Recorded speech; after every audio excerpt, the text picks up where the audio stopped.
One thing that discipline definitely does help you with is it helps you get things done. And when you get things done, when you actually do things, you have more success. If you have more success, and sometimes a big part of success is just not being lazy and just doing it. Yeah. That's like 90% of it is just showing up. Get there and start working. Like, you're not going to feel perfect every day. If I only worked out when I felt good, I'd be a fat because there's a lot of days I don't want to do it. It's pretty much the same with everybody that actually gets good at something. There's got to be those days you push through, and they're probably going to be more numerous than the days you don't. And so the benefit of discipline in my eyes has always been that through discipline I get things done. I always say that I'm like the most lazy, disciplined person I know because I don't want to do it. Yeah, but I always do. Yeah. Write down everything you want to do. And I don't mean crazy like I'm going to be the Prince of Brunei, I'm going to have a base in the moon. Shut up. This is what I want you to do. Write down what you would like to fix about your life. And then just, if you're 30 pounds overweight, you want to lose 30 pounds? Do it the right way. Go start eating vegetables, monitor your calories, write down what you eat, exercise every day, force yourself to do it. Say you're the general. The brain is the general, the troops are the body. The troops don't want to listen, but you go, you listen, and you get up and you do it, and then you get to write it down. And if you don't write it down, you don't eat, you don't shower. Write that down so you do it. It's like brushing your teeth. It's not something, I don't want to brush my teeth today.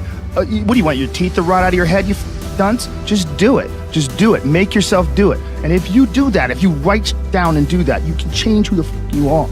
Our bodies, for whatever reason, most people, their associations are to avoid anything that's uncomfortable. But it's so illogical because when you look at comfort and you look at success and progress and the feelings of accomplishment and of getting past certain hurdles in terms of like how you feel about life, a lot of those are connected to discomfort. Like, discomfort is your friend. It really is. Like, discomfort and not being happy and content with certain situations in life or certain feelings in life, they're massive motivators, and they're amazing at facilitating change. And yet our instinct is to avoid those and just sit on the couch and watch some reality show about dudes who make moonshine with our jaw open, like, it's bizarre. There's a lot of artists and comics, I bet musicians as well, but writers for sure. One of the big problems is sitting down and doing the work. Mm-hmm. And you gotta, and Pressfield talks about that in the most concise and beautiful way, and he labels it like an enemy. He calls it resistance. Mm-hmm. And that you have to sit down and you have to overcome resistance, and that the pro goes to work. And it doesn't matter if you're sick, doesn't matter if you have kids, it doesn't matter what, you're a pro and you go to work, and that just, it puts it in your head that this is what I do. This is what, and you have pride in that. And then when you are in front of that keyboard and you look down the count, it says, I got 1,000 words today. I put 1,000 words in. You're doing the work, and out of that work, gems blossom. Little things, but you might have a day where you just write nothing but dog. So what? Show up again tomorrow, and tomorrow out of that dog, a flower will emerge. You never know, and that's the only way to develop real. Like, to really develop your potential 100% in anything. I enjoy a lot of things, and what I've found that the best way to live my life for me, I'm not saying, other people, some people really love their life to sit around and f*** off.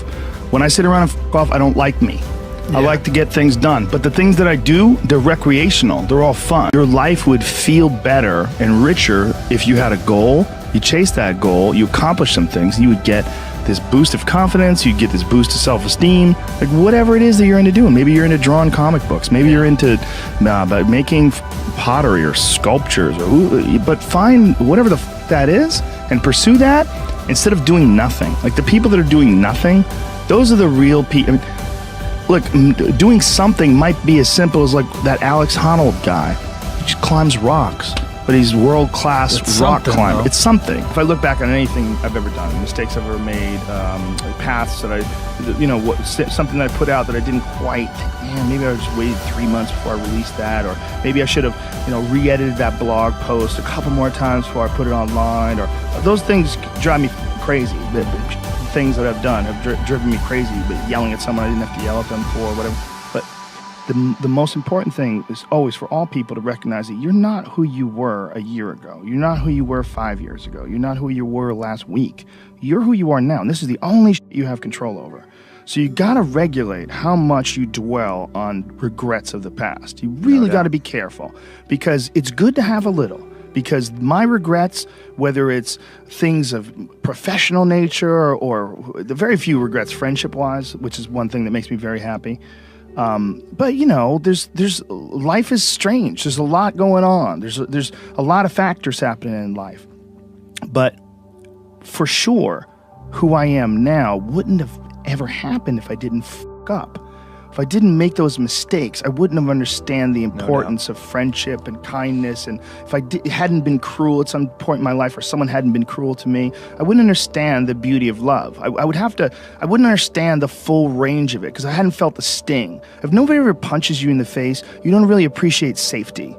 Because a lot of people don't even understand what safety is. You pretend, we're safe, but you are so not safe at any moment. And when someone's punched you in the face a bunch of times, and you've been in a street fight with some guy you barely knew, you got in an argument with him, there's something about regular safety that's sweeter. Yeah. It's more delicious.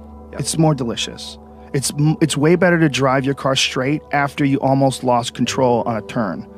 You're like, wah! And then you get back straight, you're like, whoa. For sure. I'm not saying that you should go sideways around corners, but what I am saying is that there's a yin and a yang to this world, man. And you gotta fuel yourself with the fuck-ups.